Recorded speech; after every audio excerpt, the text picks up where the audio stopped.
ছেলেটি দৌড়ে গিয়ে মেট্রোতে উঠল। সেখানে গিয়ে দেখলো এক সুন্দরী মেয়ে পানি খাচ্ছে।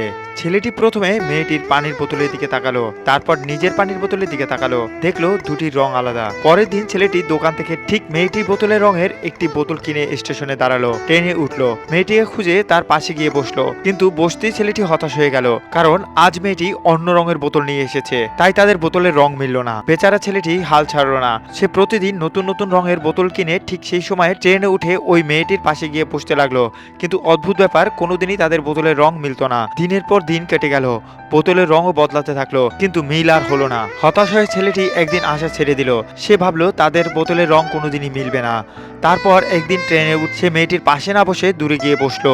মেয়েটি সবকিছু লক্ষ্য করছিল, সে নিজে এসে ছেলেটির পাশে গিয়ে বসলো। ছেলেটি অবাক হয়ে তাকিয়ে দেখলো আজ দুজনার বোতলের রঙে হুবহু এক। এতদিন পর সেই কাঙ্ক্ষিত মিল দেখে ছেলেটির মন খুশিতে ভরে উঠলো।